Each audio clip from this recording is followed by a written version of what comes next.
Fala galera, como é que vocês estão? Olha eu aqui de novo, Marcos Rosa, para mais um Mentor Áudio, né? Para quem não conhece ainda, o Mentor Áudio é uma mentoria gratuita que eu entrego aqui de bandeja para vocês no nosso canal do Telegram, tá? Tem muita gente já acompanhando toda segunda-feira às 19 horas, então se você ainda não sabe onde entrar no nosso canal do Telegram, vá na bio do meu Instagram, que lá a gente tem um link direto para o canal do Telegram. Se você está aí ouvindo essa mensagem posterior, né? Se você não está aqui ao vivo, você está ouvindo essa mensagem posterior ao dia da mentoria gratuita, então vai lá no Instagram, acessa o link direto do Mentor Áudio, do canal do Telegram, para você conseguir, então, acessar o nosso canal do Telegram e aí acompanhar toda segunda-feira às 19 horas esse Mentor Áudio, que é uma espécie de mentoria gratuita onde você pode fazer pergunta e ter as suas respostas, tudo sobre NR13, tudo sobre inspeção de caldeiras, vasos de pressão, tubulações e tanques metálicos, beleza? Tamo junto e é só o começo. Eu sou o Marcos Rosa e vou aqui falar para vocês hoje sobre um assunto muito interessante. Na verdade, eu costumo pegar alguma coisa que aconteceu durante a semana e trago para vocês aqui como experiência, né? Essa semana eu tive uma pergunta no meu direct do Instagram falando sobre ensaio, até o termo usado pela pessoa foi teste metalográfico, né? Eu falei, não, é uma análise, né? Então é uma análise metalográfica. E ele perguntou quando é feito a análise metalográfica em caldeiras. E eu falei para ele que a norma NR13, ela traz ali para a gente algo muito interessante, que é o descritivo, né, de quando você faz isso. E aí, aos 25 anos de uma caldeira, quando a caldeira inteira 25 anos, você precisa fazer, né, o profissional habilitado precisa fazer, então, uma inspeção que a gente chama de integridade de caldeira. Isso está no item 13448, então anotem aí, item 13448. Lá fala que, no máximo, ao completar 25 anos de uso, né, a sua inspeção subsequente, as caldeiras devem ser submetidas a uma avaliação de integridade com maior abrangência para determinar a sua vida remanescente. Eu já falei muito, eu tenho muitos conteúdos falando sobre vida remanescente, cálculo de vida remanescente de caldeiras e tudo mais. E nessa inspeção de 25 anos é o que você vai estipular aí os novos prazos máximos para inspeção, caso, claro, a caldeira ainda esteja em condições de uso. E é interessante que nessa avaliação de integridade, um dos ensaios feitos é o ensaio de dureza, tá? Um outro ensaio é o ensaio de partícula magnética nas soldas do tubulão, que são as soldas da parte principal da caldeira. Ainda é feito também ultrassom nas soldas da parte principal da caldeira, que é do tubulão.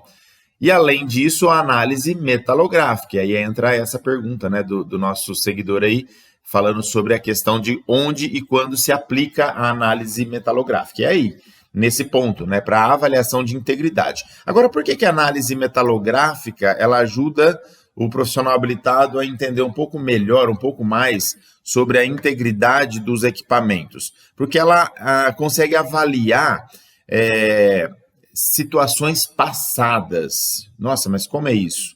Como assim? Uma análise metalográfica, então, é um carbono 14? É uma espécie de carbono 14 que vai lá e vê o que aconteceu, quando aconteceu e etc. Não, mas ela consegue avaliar através da análise metalográfica ou do estudo do material, né, que isso já é ciências dos materiais, e aí eu vou explicar um pouquinho para vocês aqui, se houve ou não alguma espécie de alteração microestrutural daquele material em si. Quando um material, um aço carbono, ele sofre um superaquecimento, por exemplo, a microestrutura do material ela muda, ela altera. E essa alteração ela fica, então, visível. E é possível você pegar essa alteração numa análise metalográfica, tá? Por isso que é feita essa análise. Ah, mas como que funciona isso? Claro que não é simplesmente você saber preparar o ponto de análise, você colocar ali um microscópio portátil, fazer uma imagem, né, daquela microestrutura. Não, você tem que laudar isso também. Então, Aí entra um assunto, né, que depois ele até, o nosso seguidor falou, Marcos, mas beleza, e como que eu faço isso? Cara, você tem que ter conhecimento de metalurgia. Por isso que eu costumo dizer que o profissional habilitado ele tem que ser multidisciplinar, né? Quando um profissional habilitado ele é multidisciplinar, ele entende de tudo um pouco. E aí ele entendendo melhor sobre a metalurgia, ele vai conseguir, então, dar um parâmetro melhor, uma diretriz melhor para os resultados obtidos numa análise como essa. Então, vou dar um exemplo. Um material aí, uma chapa de aço carbono, a STM A516 grau 70, que é um dos materiais mais usados para confecção de tubulões de caldeira de grande porte. Esse material, ele tem uma matriz metalográfica, né, ou micrográfica, como alguns costumam dizer, perlítica ferrítica, ou seja, ele tem ali um pouco de perlita numa matriz ferrítica, e essa perlita, geralmente, ela está íntegra, que a gente chama, que é uma perlita composta por veios de cementita. Puta, agora ferrou, né? Um monte de nome aqui diferente. Se você é engenheiro, você já deve ter passado por isso nas aulas de ciências dos materiais, ou engenharia dos materiais. Quem é da área da metalurgia sabe muito bem do que eu estou falando. Quando a gente pega o diagrama ferro-carbono, né?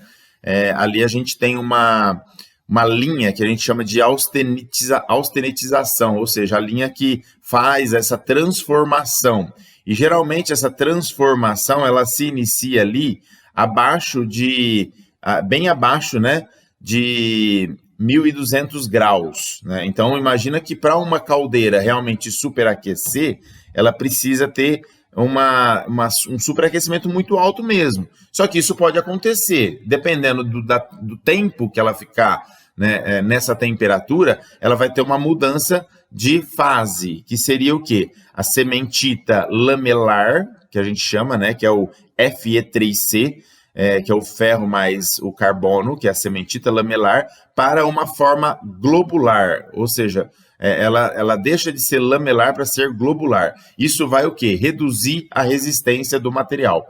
E é aí que está o problema. Quando você tem uma mudança de fase, mas aquilo, se eu fizer uma composição química daquele material, não vai ser a mesma coisa? Sim, vai ser a mesma coisa. Ela simplesmente mudou de fase. Quem aqui já ouviu falar num tratamento térmico que é feito em aços para reduzir a dureza, para poder usinar, que é o recozimento, né? O recozimento nada mais é do que você elevar a temperatura daquele aço carbono acima da zona crítica, que a gente chama da temperatura de austenitização, para transformar mesmo a fase, decompondo a microestrutura, decompondo ou quebrando essa cementita, para que ela então possa o quê? Ter uma dureza menor. Com uma dureza menor, você consegue a usinagem. E aí depois da usinagem, você faz os tratamentos térmicos inversos dessa peça.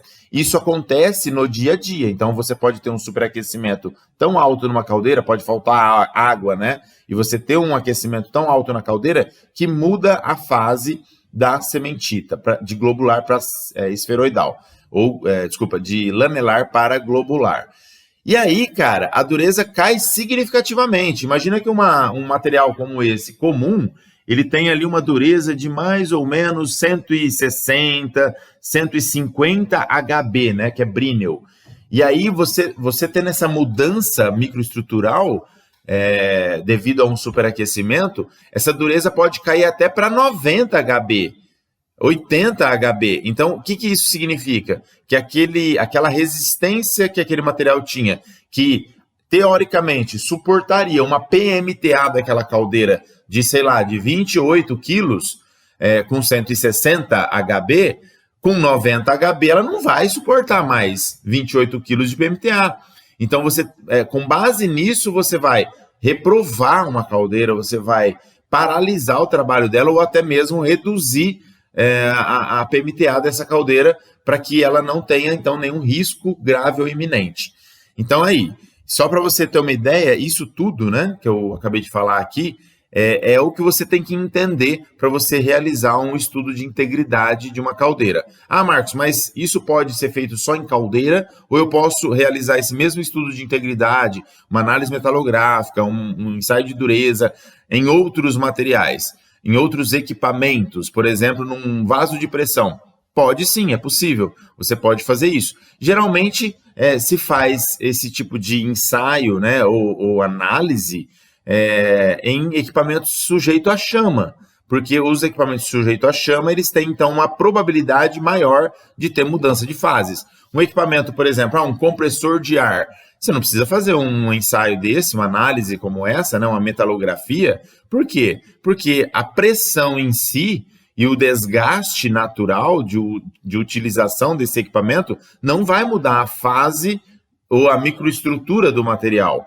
Então, isso não é necessário. Agora, no caso da caldeira que tem chama direta e você tem riscos, né, de uma má operação durante esses primeiros 25 anos, né, que a caldeira passou aí sem nenhuma análise como essa, mais aprofundada, você acaba precisando, então, fazer uma análise metalográfica para certificar que esse material ainda está íntegro. Beleza? É isso aí, galera. Eu vou abrir o áudio de vocês agora para a gente trocar uma ideia e vocês fazem uma pergunta. Se vocês tiverem alguma pergunta, eu respondo. Se não tiver pergunta também, ótimo, tranquilo, tamo junto. E aí, podem falar, fiquem à vontade, o áudio está aberto. E aí, Marcos Rosa, boa noite. Ô, Kelvin, tudo bem, cara? Tudo bem. Eu tenho uma dúvida aqui a respeito de compressores portáteis. Vamos lá. A gente conheceu alguns equipamentos aqui e caso esse compressor ele se enquadre em R13, como deve ser levado em consideração caso o equipamento seja deslocado de uma planta para outra? Cara, boa pergunta, entendi. Eu já tive situações como essa, tá? Na verdade, os equipamentos portáteis, eles servem para isso mesmo, para você transportar ele de um ponto para outro. Quando você faz a inspeção inicial, na verdade, inicial você não vai fazer mais, mas quando você faz uma inspeção periódica de um equipamento como esse, você precisa que ele esteja na base, né? Ou seja, no endereço cadastrado do proprietário, por exemplo. Então, você vai lá, faz a inspeção e no livro de registro, e também no relatório, é interessante que você coloque essa informação, tá? Junto com a ocorrência, até na abertura do livro de registro, já na ocorrência de abertura, você coloque no termo de abertura ali que esse equipamento é um equipamento que irá ser utilizado, né, em vários locais, conforme a solicitação dos clientes, né, podendo ser transportado e utilizado em outros locais. Então, isso já vai amarrar, né, a utilização dele em todos os locais. Muitas empresas que trabalham com obras, né, principalmente obras da civil, tem essa situação, porque eles acabam deslocando esses equipamentos para vários locais, né? Quando vai fazer uma pintura ou vai fazer um trabalho de jateamento ou algo assim, eles acabam levando esses equipamentos para vários locais e você precisa fazer isso, então. Esses equipamentos não precisam, por exemplo, de um relatório de instalação, né? A única coisa é que você vai ter que colocar também uma informação no relatório e no livro, né? Que ao instalar esse equipamento no local onde será utilizado, deve ser avaliado, deve ser entendido aí, né? Os pontos do item de instalação da norma NR13. Deixa eu ver qual que é o item da norma aqui que eu já te falo. Porque a norma NR13 fala sobre essa parte de instalação. Só um minutinho. Caldeira hoje ainda é obrigatório você ter o relatório de instalação, tá? O projeto de instalação, na verdade. Mas para vaso de pressão é o item 1352, anota aí. 1352, Kelvin. E ali fala, né, que tem que dispor de acesso fácil, dispor de pelo menos 2 saídas amplas. Então, eu vou utilizar isso no meu cliente. Aí meu cliente vai lá e fala para mim assim, beleza, coloca dentro daquela salinha ali. E aí você vai ver, não atende aos itens dos requisitos da norma do item 1352, para instalação de vaso de pressão. Aí você tem que falar para ele, cara, não, eu não posso fazer isso. Então, essa informação, como profissional habilitado, você precisa colocar no livro de registro e no relatório também de inspeção. Ficou claro? Sim. Sim. Muito obrigado. Opa, show de bola, cara. Tamo junto aí. Tem mais alguma dúvida ou alguém aí tem alguma dúvida? Pode abrir o áudio, viu? Deixa eu abrir o áudio aqui do pessoal que tá fechado ainda aqui. Ó, o Flavião chegou aí. E aí, Flavião? Ô, Marcos, demorei a te responder aqui, desculpa. Não tem problema, Flavião. E aí, como é que você tá, cara? Beleza? Tudo certo, graças a Deus. Ah, que bom, que bom. Você chegou agora, né? Você não viu o conteúdo. Depois você dá uma olhada aí. Eu vou te passar o link depois. A gente vai subir esses conteúdos depois no Spotify também. Como, beleza, que eu sou novo. Como podcast. Sou novo nesse grupo, daí eu tô pegando jeito ainda. Tá certo, tá certo. Beleza. Galera, ó, se não tiver nenhuma dúvida, então eu vou finalizar agora, tá? Queria agradecer vocês aí. Tamo junto, é só o começo. E até segunda-feira que vem, às 19 horas. Lembrando que esse mentor áudio, se você tiver alguma dúvida no meio da semana e quiser tirar... Opa! Fala de novo, Engie Análise. Alô, boa noite. Opa, boa noite. Boa noite, Marcos, tudo bem? Tudo bem, como é que você tá? Minha internet tá um pouco... Beleza, a minha internet tá um pouco ruim, tá caindo aqui. Tá escutando? Sim, tô escutando, pode fazer a pergunta.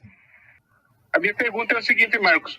O operador de caldeira, quando faz o treinamento, para fazer o estágio, tem que ser o mesmo que ministrou o treinamento ou pode ser outro engenheiro profissional habilitado? Opa, boa pergunta.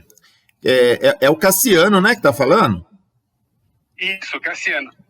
Cassiano, beleza. Cassiano, ó, é o seguinte, cara, legal sua pergunta. Não precisa ser o mesmo profissional habilitado, tá? Na verdade, não precisa nem ser profissional habilitado para aplicar o estágio supervisionado. A norma ela permite que qualquer pessoa com mais conhecimento que o treinado ali, né? Imagina que agora você contratou, sei lá, a empresa contratou lá dois operadores, e esses operadores fizeram o treinamento e lá já existe outros operadores mais experientes, né? Ou um encarregado da caldeira, enfim. Esses operadores mais experientes, ou encarregados da caldeira, ou qualquer pessoa que tenha maior conhecimento e esteja linkado ou diretamente com a caldeira, eles podem passar ou treinar esse pessoal na operação da caldeira. Isso já serve, então, como supervisão, né? Ou seja, ele vai ser um supervisor ali do estágio supervisionado. E aí a única coisa é que é interessante que o profissional habilitado, então, mesmo que ele não esteja, vai lá, às 80 horas, né, de estágio, que ele faça, eu sugiro sempre isso, né? Porque às vezes a empresa procura o profissional habilitado para fazer esse estágio. Aí você fala assim, cara, eu vou ficar lá 80 horas dando esse estágio, isso aí vai ficar uma fortuna, né? Porque a hora do engenheiro é cara, então isso aí vai ficar caro pro profissional, pro cliente. Como que eu sugiro? Venda para o seu cliente 2 diárias, uma diária inicial e uma diária na conclusão. Por quê? Você vende 2 diárias e você já aplica ou já entrega para eles como é o passo a passo desse acompanhamento ou desse estágio supervisionado. Porque o que é um estágio supervisionado? É o dia a dia do cara trabalhando, mas você tem que comprovar que ele fez aquilo. Então, o ideal seria você ter uma ficha de checklist, né, dos itens que eles estão fazendo no dia a dia, e vai lá nessa primeira diária, apresenta, faz uma espécie de uma reunião com todo mundo, apresenta o responsável, que vai ficar responsável pelo estágio supervisionado, entrega essa documentação, esse checklist diário, né, para 80 horas, e fala para o cara, ó, agora sempre que você fizer o trabalho, você vai pontuando aqui nesse checklist o que você está fazendo. Isso vai servir o quê? De comprovação do estágio supervisionado. Vai ter a assinatura do PH, que foi lá fazer essa diária, do operador mais experiente, que está acompanhando o estágio, e do próprio estagiário. E no final, quando você... acabou as 80 horas, você vai lá e faz o fechamento. Quer dizer, você vendeu 2 diárias, ganhou lá seus... sei lá, R$1.500, R$2.000 para fazer esse apoio, para dar essa consultoria, e ao mesmo tempo tudo se resolveu de uma forma bem mais barata e aceitável pela norma para o cliente. Ficou fácil aí, né? Sim, tranquilo, beleza, foi bem esclarecido, muito obrigado. Beleza, então tá bom. Cassiano, obrigado pela pergunta, abraço, Flavião. Kelvin, obrigado também pela pergunta, tamo junto, é só o começo, e até segunda-feira, às 19 horas aqui no Telegram, no nosso Mentor Áudio. Fui, abraço, hein?